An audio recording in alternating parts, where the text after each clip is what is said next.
Hey everyone, today I'm going to show you how to turn off your controller when playing Steam games on PC. Without any further ado, let's get started.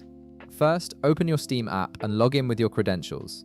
Once you're logged in and on your main Steam dashboard, direct your attention to the upper left corner of the screen. Click on Steam, and from the drop-down menu that appears, select Settings. This will open up Steam's main configuration panel where you can adjust various system preferences. Once the settings window opens, look at the left panel. Click on Controller. This section contains all the settings related to how Steam handles different types of gaming controllers connected to your PC. It's the central hub for managing controller input across all your Steam games.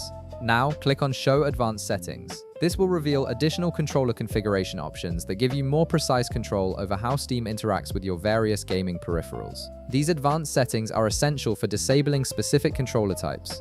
If you're using Xbox controllers, navigate to Enable Steam Input for Xbox controllers. Right beside it, you'll see a toggle. Click it to turn it off. This prevents Steam from automatically taking over your Xbox controller input, giving you more direct control or allowing other applications to manage it instead. If you're using PlayStation controller support, look for that option and right beside it, click the drop-down menu.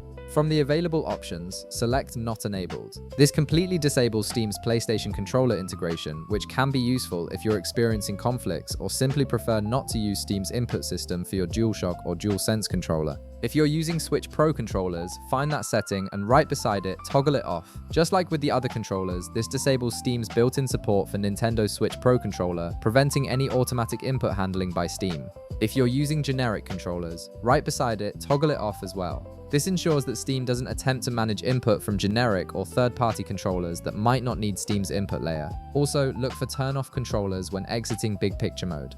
Right beside it, toggle it off. This setting controls whether your controllers automatically power down when you leave big picture mode, and turning it off keeps your controllers active regardless of which Steam interface you're using. Now, in the top menu, click on Library. This will take you to your game collection where you can manage individual game settings.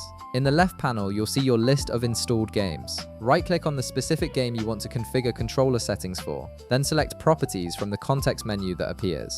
This opens up that game's specific configuration options. In the Properties window, look at the left panel and click on Controller. This section lets you override Steam's global controller settings for this particular game, giving you game-specific control over how controllers are handled. Click the drop-down menu and select Disable Steam Input. This completely turns off Steam's controller support for this specific game, allowing the game to handle controller input directly without Steam's intervention. And that's it. You've successfully disabled controller input through Steam, giving you full control over how your controllers interact with your games. If this video helped you out, be sure to leave a like, subscribe, and I'll see you in the next one.